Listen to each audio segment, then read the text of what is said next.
صل وسلم دائما ابدا على حبيبك خير الخلق كلهم هو الحبيب الذي ترجى شفاعته لكل هول من الأهوال مقتحم.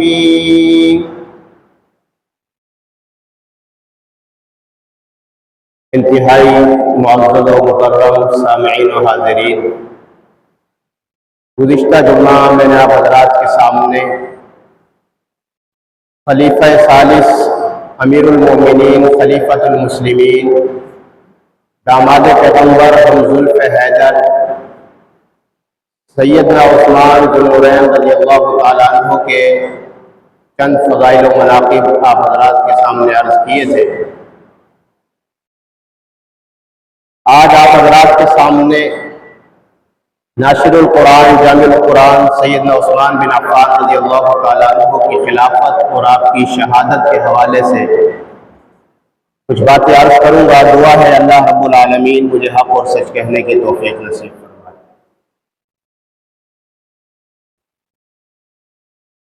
حضرت عثمان ذو النورین رضی اللہ تعالیٰ عنہ وہ عظیم صحابی رسول ہیں کہ جو ذو النورین بھی ہیں، یعنی آپ علیہ السلام کی دو بیٹیاں آپ کے نکاح میں ہیں، جو ذو البشارتین بھی ہیں کہ آپ صلی اللہ علیہ وسلم نے مسجد نبوی کی توسیع کے وقت اور بیر روما کے خریداری کے وقت حضرت عثمان رضی اللہ تعالیٰ عنہ کو زبان نبوت سے جنت کی بشارت سنائی۔ اور آپ ذو الہجرتین بھی ہیں کہ آپ رضی اللہ تعالیٰ عنہ نے دو مرتبہ ہجرت کی، ایک مرتبہ حبشہ کی طرف اور دوسری مرتبہ مدینہ طیبہ کی طرف۔ اور آپ ذو الشرکتین بھی ہیں کہ آپ دو ایسے موقع تھے کہ جن میں آپ نے شرکت نہیں کی، لیکن اللہ رب العالمین نے آپ صلی اللہ علیہ وسلم نے ان موقعوں پر آپ کو شریک فرمایا، ایک غزوہ بدر کے موقع پر اور دوسرا صلح حدیبیہ کے موقع پر۔ اس میں آپ شریک نہیں تھے، لیکن اللہ کے رسول نے فرمایا کہ بدر میں عثمان کو جو ہے وہی حصہ اور مال غنیمت اور ثواب ملے گا جو ایک مجاہد کو ملے گا۔ اور صلح حدیبیہ کے موقع پر اللہ کے نبی علیہ السلام نے فرمایا کہ عثمان میرے کام سے گیا ہے، اللہ کے رسول کے کام سے گیا ہے، لہٰذا یہ ہاتھ میں عثمان کی طرف سے رکھتا ہوں۔ تو حضرت عثمان اس طرح ذو الشرکتین بھی ہیں۔ حضرت عمر رضی اللہ تعالیٰ عنہ کی جب شہادت ہوئی تو حضرت عمر رضی اللہ تعالیٰ عنہ نے 6 افراد کو منتخب کیا، 6 افراد کو نومینیٹ کیا کہ یہ 6 افراد جو ہیں ان میں سے کسی ایک کو اپنا خلیفہ مقرر کر لو۔ حضرت عثمان رضی اللہ تعالیٰ عنہ، حضرت علی رضی اللہ تعالیٰ عنہ، حضرت عبد الرحمن بن عوف رضی اللہ تعالیٰ عنہ، حضرت سعد بن ابی وقاص رضی اللہ تعالیٰ عنہ، حضرت طلحہ اور زبیر رضی اللہ تعالیٰ عنہ۔ تو 5 افراد نے حضرت عثمان بن عفان رضی اللہ تعالیٰ عنہ پر اتفاق کر لیا اور حضرت عثمان رضی اللہ تعالیٰ عنہ کو مسلمانوں کا خلیفہ منتخب کر لیا۔ جب حضرت عثمان رضی اللہ تعالیٰ عنہ مسلمانوں کے خلیفہ منتخب ہو گئے تو آپ کے دور میں اسلامی سلطنت کا رقبہ وسیع سے وسیع تر ہوتا چلا گیا۔ حضرت عمر رضی اللہ تعالیٰ عنہ کی شہادت کے وقت اسلامی سلطنت 22 لاکھ مربع میل پر تھی۔ جب حضرت عثمان رضی اللہ تعالیٰ عنہ خلیفہ بنے تو فتوحات کا سلسلہ ایسا وسیع ہوتا چلا گیا کہ آپ کے دور میں طرابلس، تیونس، الجزائر، مراکش، قبرستان، ترکمانستان، جرجان، غزنی اور کابل تک اسلامی سلطنت پھیل گئی۔ گویا کہ 22 لاکھ سے نکل کر 44 لاکھ تک مربع میل تک حضرت عثمان کے دور میں اسلامی سلطنت پھیل گئی۔ اور وہ عظیم مارکہ، وہ عظیم غزوہ جس کے بارے میں امام الانبیاء جناب محمد الرسول اللہ صلی اللہ علیہ وسلم نے پیشن گوئی کی تھی کہ اول جیش من امتی یغزون البحر قد اوجبوا، کہ میری امت کا ایک لشکر جو سمندری جہاد کرے گا اس پر اللہ نے جنت کو واجب کر دیا ہے۔ یہ عظیم لشکر بھی، یہ عظیم جہاد بھی حضرت عثمان رضی اللہ تعالیٰ عنہ کے دور میں ہوا۔ سمندری جہاد حضرت عثمان کے دور میں ہوا، جب حضرت امیر معاویہ رضی اللہ تعالیٰ عنہ نے حضرت عثمان سے اجازت چاہی کہ امیر المومنین اجازت دیں ہم سمندری جہاد کریں، تو حضرت عثمان بن عفان نے اجازت دی اور حضرت امیر معاویہ رضی اللہ تعالیٰ عنہ اس جہاد کے امیر بنے، اور آپ کے دور میں جو ہے حضور علیہ الصلوۃ والسلام کی یہ پیشن گوئی پوری ہوئی۔ اور ایک بڑا کارنامہ وہ جمع قرآن کا ہے، اسی وجہ سے آپ رضی اللہ تعالیٰ عنہ کو ناشر القرآن اور جامع القرآن بھی کہتے ہیں۔ جب اسلامی سلطنت پھیلتی چلی گئی اور اجمی لوگ بھی مسلمان ہوتے چلے گئے تو مسلمانوں میں قرت پر اختلاف ہو گیا، کیونکہ اجمیوں کو پتہ نہیں تھا کہ قرآن کی 7 قرتیں ہیں، 7 لہجے ہیں، تو ہر ایک اپنی قرت کو درست کہتا تھا، دوسرے کی قرت کو غلط کہتا تھا۔ تو حضرت حذیفہ بن یمان رضی اللہ تعالیٰ عنہ جو آرمینیا اور آذربائیجان کے محاذ پر جہاد میں شریک تھے، جب انہوں نے یہ صورتحال دیکھی تو حضرت عثمان رضی اللہ تعالیٰ عنہ کی خدمت میں آئے اور صورتحال سے آگاہ کیا۔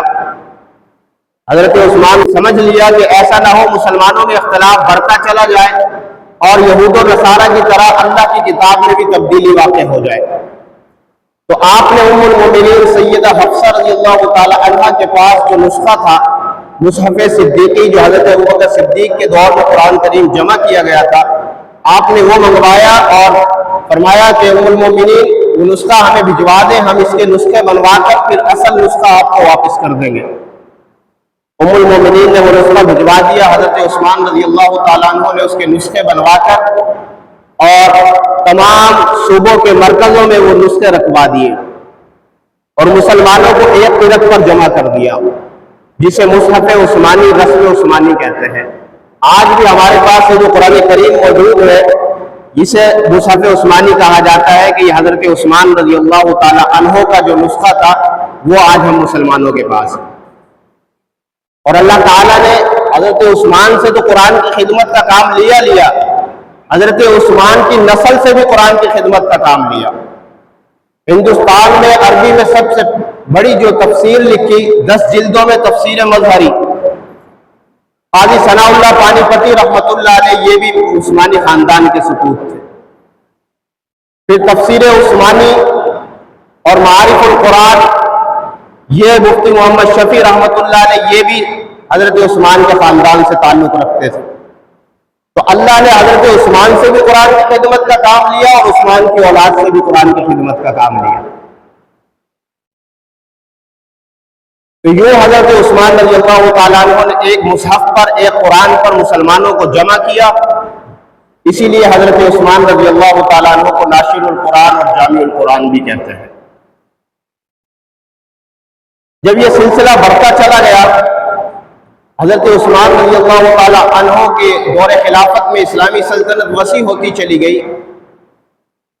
تب اسلام کے دشمنوں کو یہ برداشت نہ ہوا کہ کیسے اسلامی سلطنت بڑھتی چلی جا رہی ہے، تو عبداللہ بن سبا جو یہودی النسل تھا اور اسلام کا لبادہ اوڑھ کر مسلمانوں میں آیا تھا، اس نے حضرت عثمان کے خلافت کے خلاف سازشیں کرنا شروع کر دی اور مصر میں کچھ لوگوں کو جمع کیا اور ان سے جھوٹے خط لکھوا کر حضرت عثمان کے پاس بھیجا کہ یہاں کے عمال، یہاں کے گورنر جو ہے وہ صحیح نہیں ہے، لوگوں پر ظلم کرتے ہیں۔ تو حضرت عثمان رضی اللہ تعالیٰ عنہ نے حضرت علی رضی اللہ تعالیٰ عنہ کو مذاکرات کرنے کے لیے بھیجا اور انہیں مطمئن کر کے وہاں سے روانہ کیا۔ یہ جب یہاں سے روانہ ہو کر اپنے وطن مصر واپس جانے لگے تو ایک گھڑ سوار ان کے آس پاس دوڑنے لگا، کبھی آگے ہوتا کبھی پیچھے ہوتا، گویا کہ وہ باور یہ کرانا چاہتا تھا کہ یہ لوگ مجھے پکڑ لیں اور میں ان کے ہاتھوں قید ہو جاؤں، کیونکہ سازش تھی۔ تو جب انہوں نے دیکھا کہ یہ بار بار کوئی ہمارا پیچھا کر رہا ہے، کبھی آگے ہو رہا ہے کبھی پیچھے ہو رہا ہے، انہوں نے اس کو پکڑ لیا، پکڑا اور پوچھا کہ بھائی کون ہو، کہاں سے آئے ہو، کہاں جا رہے ہو؟ اس نے کہا کہ امیر المومنین کا قاصد ہوں اور خط لے کر مصر جا رہا ہوں۔ جب اس سے خط نکالا تو حضرت عثمان کی جھوٹی اور جعلی مہر لگے ہوا وہ خط تھا، اور اس میں یہ لکھا تھا کہ یہ لوگ جب مصر پہنچے تو انہیں قتل کر دیا جائے۔ تو اس جھوٹے خط کو بنیاد بنا کر یہ لوگ واپس مدینہ کی طرف لوٹے، اور تقریباً 750 افراد مدینہ میں جمع ہو گئے، اور ایسے موسم کا انتخاب کیا کہ جب تمام صحابہ اکرام، زیادہ تر صحابہ حج کے لیے گئے ہوئے تھے۔ حضرت عثمان رضی اللہ تعالیٰ عنہ کے گھر کا انہوں نے گھیراؤ کیا، اور پہلا حملہ، پہلی کارروائی کب کی کہ جب حضرت عثمان رضی اللہ تعالیٰ عنہ خطبہ ارشاد فرمانے کے لیے، جمعہ کا خطبہ ارشاد فرمانے کے لیے کھڑے ہوئے، تو آپ کے ہاتھ مبارک میں جو عصا مبارک تھا، تو ایک بلوائی آگے بڑھا اور اس نے کہا کہ ہم آپ کا خطبہ نہیں سنیں گے، ہم آپ کی بات سننے کے لیے تیار نہیں۔ ایسے مسجد میں شور اور ہوگا ہو گیا، اور اس بدبخت نے وہ عصا لے کر یوں اپنے گھٹنے پر مارا اور اس عصا کو توڑ دیا۔ یہ وہ عصا تھا کہ جو جناب رسول اللہ صلی اللہ علیہ وسلم جسے پکڑ کر خطبہ ارشاد فرمایا کرتے تھے، اسی عصا کو پکڑ کر حضرت ابوبکر صدیق خطبہ ارشاد فرمایا کرتے تھے، اور اسی عصا کو پکڑ کر حضرت عمر فاروق رضی اللہ تعالیٰ عنہ خطبہ ارشاد فرمایا کرتے تھے۔ تو اس بدبخت نے وہ عصا لیا اور توڑ دیا، اور حضرت عثمان رضی اللہ تعالیٰ عنہ پر پتھراؤ شروع کر دیا۔ جب پتھراؤ شروع کیا تو مسلمانوں نے حضرت عثمان کو بے ہوشی کی حالت میں آپ کے گھر منتقل کر دیا،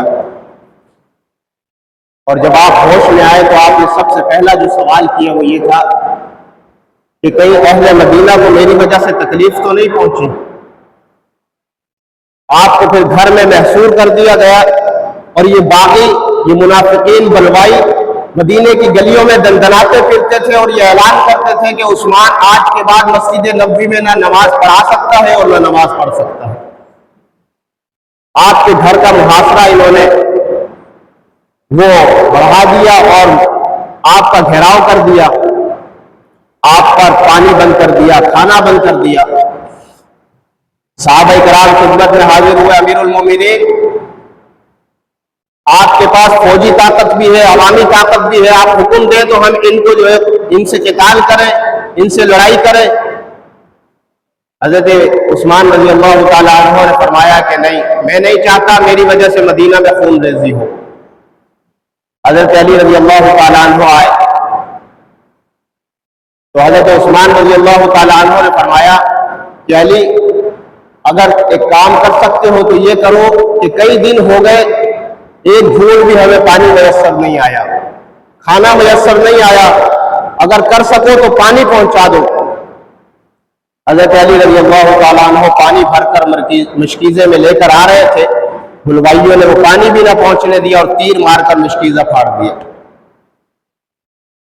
حضرت علی رضی اللہ تعالیٰ عنہ نے فرمایا کہ بدبختوں، یہ تو کفار اہل روم اور فارس بھی اپنے قیدیوں کے ساتھ بھی ایسا نہیں کرتے، اور تم داماد پیغمبر کے ساتھ، امیر المومنین کے ساتھ ایسا سلوک کر رہے ہو کہ انہیں پانی اور کھانا بھی نہیں دے رہے۔ حضرت علی رضی اللہ تعالیٰ عنہ نے اپنا عمامہ اتارا اور حضرت عثمان کے گھر پھینک دیا، یہ بتانے کے لیے کہ عثمان بھائی، علی تو آپ کے لیے پانی لا رہا تھا، لیکن ان بلوائیوں نے، ان باغیوں نے پانی لانے نہ دیا۔ یہ نشانی ہے کہ علی تو آپ کی خدمت کے لیے آ رہا تھا۔ تو حضرت عثمان رضی اللہ تعالیٰ عنہ پر 40 دن پانی بند کر دیا گیا، 40 دن کھانا بند کر دیا گیا۔ کسی نے پوچھا کہ عثمان، پیاس لگتی ہے تو کیا کرتے ہو، بھوک لگتی ہے تو کیا کرتے ہو؟ تو عثمان رضی اللہ تعالیٰ عنہ نے فرمایا کہ جب مجھے پیاس لگتی ہے اللہ کا قرآن پڑھتا ہوں، اللہ میری پیاس کو بجھا دیتے ہیں، اور پھر مسلسل روزہ رکھنے لگے۔ ادھر سے حضرت امیر معاویہ رضی اللہ تعالیٰ عنہ نے شام سے خط لکھا کہ امیر المومنین، یہاں شام میں آ جائیں، ہم آپ کی حفاظت کریں گے، یہاں کسی چڑیا کو بھی پر مارنے کی اجازت نہیں ہے، ان باغیوں سے ہم نمٹ لیں گے، آپ شام میں آ جائیں۔ حضرت عثمان رضی اللہ تعالیٰ عنہ نے فرمایا کہ امیر معاویہ، میں اپنی ہجرت کی جگہ اور اللہ کے رسول کا شہر چھوڑنے کے لیے تیار نہیں ہوں، کیونکہ رسول اللہ صلی اللہ علیہ وسلم سے میں نے سنا ہے کہ جس شخص کو مدینہ میں موت آئے گی کل قیامت کے دن میں محمد الرسول اللہ اس کی سفارش اور شفاعت کروں گا۔ تو حضرت عثمان رضی اللہ تعالیٰ عنہ نے شام جانے سے بھی انکار کر دیا۔ آپ کی شہادت کی پیشن گوئی ہے جناب رسول اللہ صلی اللہ علیہ وسلم نے پہلے ہی فرما دی تھی۔ حضرت ابو موسیٰ اشعری رضی اللہ تعالیٰ عنہ فرماتے ہیں کہ میں جناب رسول اللہ صلی اللہ علیہ وسلم کے ساتھ مدینہ طیبہ کے ایک باغ میں تھا، تو اتنے میں دروازے پر دستک ہوئی۔ اللہ کے نبی نے فرمایا افتح وبشر لہ بالجنہ، اے ابو موسیٰ دروازہ کھول دو اور آنے والے کو جنت کی بشارت سناؤ۔ میں نے دروازہ کھولا تو ابو بکر تھے جو رسول اللہ نے فرمایا تھا، میں نے انہیں جنت کی بشارت سنائی۔ انہوں نے اللہ کی حمد و ثنا بیان کی اور بیٹھ گئے۔ پھر دروازے پر دستک ہوئی، آپ علیہ السلام نے فرمایا افتح وبشر لہ بالجنہ، کہ ابو موسیٰ دروازہ کھول دو اور اسے جنت کی بشارت سناؤ۔ میں نے پھر دروازہ کھولا تو جناب فاروق اعظم تھے، وہ تشریف لائے اور بیٹھ گئے۔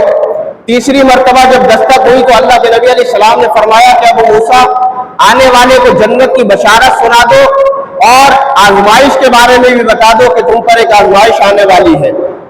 فرماتے جب تیسری مرتبہ میں نے دروازہ کھولا تو حضرت عثمان رضی اللہ تعالیٰ عنہ تھے اور میں نے ان کو وہ جو اللہ کے نبی نے بتایا تھا میں نے ان کو پیغام سنا دیا۔ اور ایک موقع پر اللہ کے نبی صلی اللہ علیہ وسلم صحابہ کے ساتھ مسجد نبوی میں تشریف فرما ہے، فتنوں کا ذکر فرما رہے ہیں کہ اس طرح فتنے آئیں گے۔ اتنے میں ایک شخص سر پر کپڑا اوڑے ہوئے گزرا۔ اللہ کے نبی نے فرمایا ھذا الرجل یومئذ علی ھدی، کہ فتنوں کے دور میں یہ شخص ہدایت پر ہوگا۔ کعب بن عجرہ رضی اللہ تعالیٰ عنہ فرماتے ہیں کہ میں دوڑا کہ دیکھوں تو صحیح یہ شخص کون ہے۔ میں نے جا کر جب بازوؤں سے پکڑا اور چہرے سے کپڑا ہٹایا تو پتہ چلا وہ تو عثمان بن نورین رضی اللہ تعالیٰ عنہ تھے۔ میں نے رسول اللہ صلی اللہ علیہ وسلم کے سامنے لا کر پوچھا یا رسول اللہ کیا یہی ہے؟ اللہ کے نبی نے فرمایا کہ ہاں یہی شخص فتنوں کے دور میں ہدایت پر ہوگا۔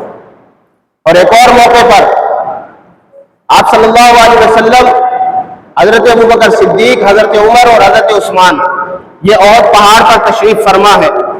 احد پہاڑ ہلنے لگا تو اللہ کے نبی نے فرمایا اسکن یا احد فانما علیک نبی وصدیق وشہیدان، کہ احد ٹھہر جا تیرے اوپر سوائے نبی، صدیق اور دو شہیدوں کے اور کوئی نہیں ہے۔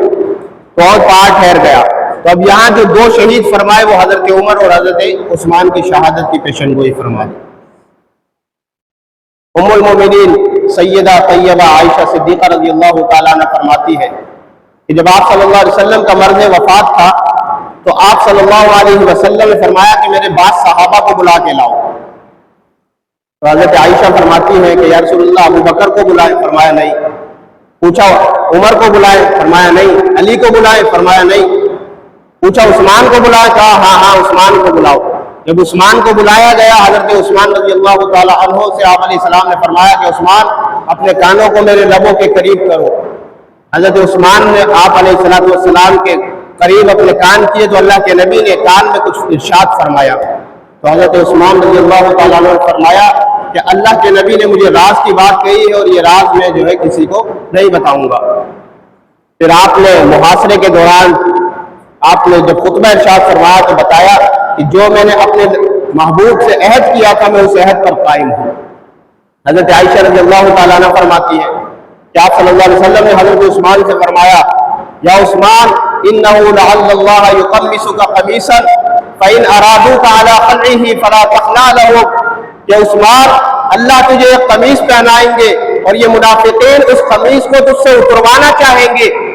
اے عثمان تو جان دے دینا لیکن قمیص نہ اتارنا، عثمان تو قمیص نہ اتارنا حتیٰ تلقانی، یہاں تک کہ مجھ سے عامل۔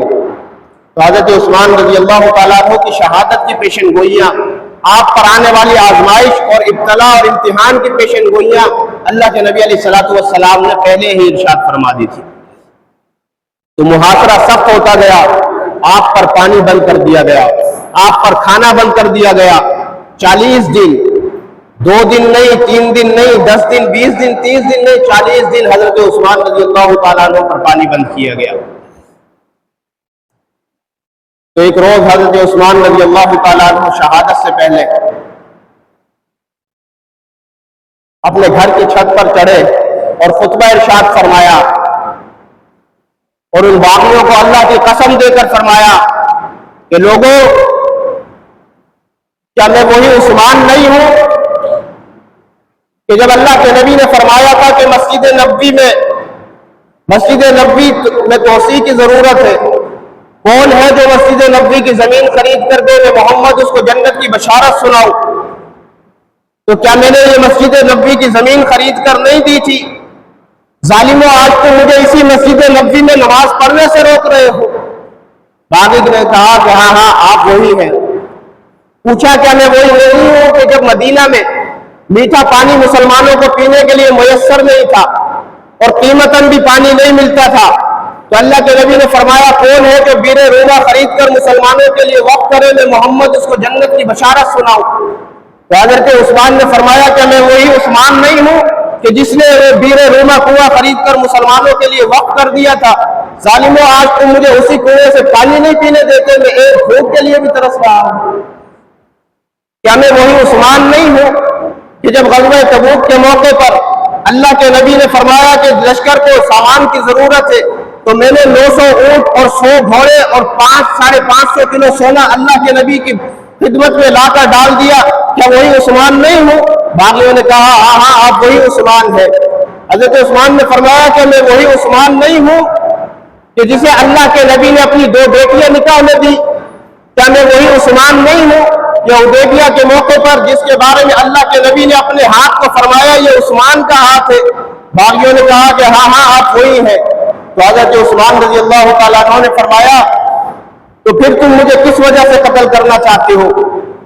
اگر کسی کا قتل اسلام میں جائز ہے تو وہ 3 وجہ سے ہے، یا تو اس وجہ سے کہ اس نے زنا کیا ہو، تو میں نے اسلام لانے کے بعد تو کیا، میں تو وہ ہوں کہ جس نے زمانہ جاہلیت میں اسلام سے پہلے بھی کبھی زنا نہیں کیا۔ اور دوسرا یہ کہ اگر کسی نے قتل کیا ہو اسے قصاصاً قتل کر دیا جائے، میں تو وہ ہوں جسے آج تک کسی کو تماچا بھی نہیں مارا۔ اور تیسرا وہ کہ جو اسلام سے پھر جائے، مرتد ہو جائے، اسے قتل کرنے کی اجازت ہے۔ فرمایا کہ میں گواہی دیتا ہوں کہ میں آج بھی اسلام پر قائم ہوں۔ یاد رکھنا، اگر تم مجھے پھر بھی قتل کرنا چاہتے ہو، کل قیامت کے دن تم جواب دہ ہوگے۔ جب باغیوں کا محاصرہ بڑھتا گیا اور یہ ظلم و ستم بڑھتا گیا، تو صحابہ اکرام نے اپنے نوجوان بچوں کو حضرت عثمان کی پہرہ داری کے لیے کھڑا کر دیا۔ حضرت عثمان کی پہرہ داری کے لیے محمد بن طلحہ، عبداللہ ابن عمر اور جناب علی المرتضیٰ رضی اللہ تعالیٰ عنہ نے اپنے صاحبزادوں حضرات حسنین کریمین رضی اللہ تعالیٰ عنہما کو کھڑا کیا۔ فرمایا کہ اپنے خانوں کے دروازے پر پہرے داری کرو، چوکی داری کرو، کھڑے ہو جاؤ، خبردار تمہارے ہوتے ہوئے کوئی باغی اندر نہ جانے پائے۔ حضرات حسنین دروازے پر کھڑے ہو گئے، لیکن باغیوں نے پیچھے سے کود کر حضرت عثمان پر حملہ کیا۔ 3 افراد، بشر بن کنانہ، سودان بن حمران اور عامر بن ہمک، یہ 3 افراد جو تھے، پہلے ایک کودا اور اس نے جو ہے حضرت عثمان کی پیشانی پر ایک لوہے کی راڈ ماری، جس سے حضرت عثمان کی پیشانی سے خون کا فوارہ نکلا، اور اللہ کا قرآن سامنے حضرت عثمان تلاوت فرما رہے تھے۔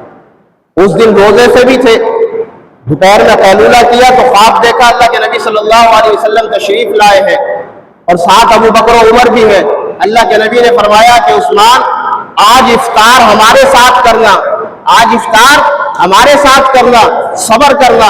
تو حضرت عثمان بیدار ہوئے تو اپنی بیگم حضرت نائلہ سے فرمایا کہ نائلہ وہ میرا پاجامہ لاؤ جو میں نے آج تک نہیں پہنا، اس لیے کہ کہیں دشمن جب مجھے شہید کرنے آئے کہیں میرا سر نہ کھل جائے۔ حضرت عثمان کی حیا کا یہ عالم تھا کہ شہادت کے وقت بھی سطر کی فکر تھی کہ کہیں میرا سطر نہ کھل جائے۔ فرمایا کہ نائلہ وہ پاجامہ لاؤ، پاجامہ زیب تن فرمایا اور آپ قرآن کی تلاوت میں مصروف ہو گئے۔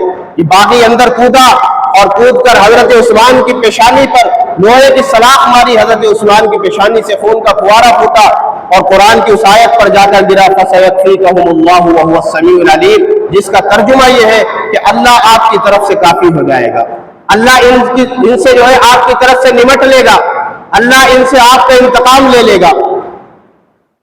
گویا کہ اللہ کی طرف سے بھی اشارہ تھا کہ عثمان کے قاتلوں کا انجام وہ اتنا برا ہوگا کہ اللہ خود حضرت عثمان کے قاتلوں سے انتقام لیں گے۔ پھر دوسرا کودا اور سینے پر چڑھ کر حضرت عثمان کے سینے کو خنجر کے وار کر کے زخمی کر دیا۔ یہ 82 سال کا بوڑھا داماد پیغمبر مسجد نبوی کو خرید کر دینے والا، یہ بیر روما کو خرید کر دینے والا، یہ قرآن کو ایک مصحف میں جمع کرنے والا، یہ اللہ کے راستے میں مال کو خرچ کرنے والا، یہ حضرت عثمان جس کے نکاح میں نبی کی 2 بیٹیاں ہیں، آج 82 سال کی عمر میں اس حالت میں اور اس دردناک جو ہے شہادت کے ساتھ اللہ کے راستے میں شہید ہو رہا ہے۔ اور جب حضرت عثمان کو شہید کر دیا گیا تو حضرت نائلہ رضی اللہ تعالی عنہ گھر کی چھت پر کھڑی ہو گئی اور فرمایا ان عثمان قد قتل، لوگوں عثمان شہید کر دیے گئے ہیں، عثمان قتل کر دیے گئے ہیں۔ ان باغیوں نے بدبختوں نے حضرت عثمان کا جنازہ بھی پڑھنے نہ دیا۔ 3 دن تک حضرت عثمان کی لاش پڑی رہی اور اس لاش کو بھی آرام سے نہ رہنے دیا گیا۔ ایک باغی اندر آیا اور حضرت عثمان کے چہرے سے چادر ہٹائی اور حضرت عثمان کے شہید والے چہرے پر حضرت عثمان کی لاش پر ایک زوردار تھپڑ مارا۔ حضرت نائلہ یہ برداشت نہ کر سکی، عورت ذات کی کیا کرتی، بد دعا دے دی، فرمایا اللہ تیرا ہاتھ شل کر دے، اللہ تجھے اندھا کر دے اور اللہ تیری مغفرت نہ کرے، اللہ تجھے بخشے نہیں۔ محمد بن سیرین رحمت اللہ علیہ کہتے ہیں کہ میں نے دیکھا ایک شخص طواف کر رہا ہے، لنگڑا لولا ہے، آنکھوں سے اندھا ہے اور کہہ رہا ہے اللہ میری مغفرت فرما دے، لیکن مجھے امید ہے تو میری مغفرت نہیں فرمائے گا۔ حضرت محمد بن سیرین کہتے ہیں میں بڑا حیران ہوا، میں نے جا کر پوچھا کہ بھائی یہ کیسی بات کر رہے ہو، اللہ سے ایسی امید رکھتے ہو؟ کہنے لگا کہ ہاں میں وہی شخص ہوں کہ جس نے حضرت عثمان کے چہرے پر تماچا مارا تھا اور حضرت عثمان کی بیوی حضرت نائلہ نے مجھے بد دعا دی تھی کہ اللہ تیرے ہاتھوں کو شل کر دے، اللہ تجھے اندھا کر دے۔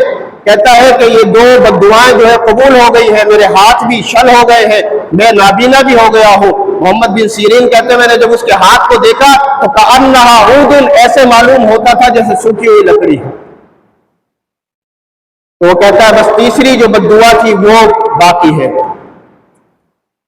تو 2-3 دن تک لاش پڑی رہی، پھر بعض صحابہ نے ہمت کر کے جرأت کر کے آگے بڑھے۔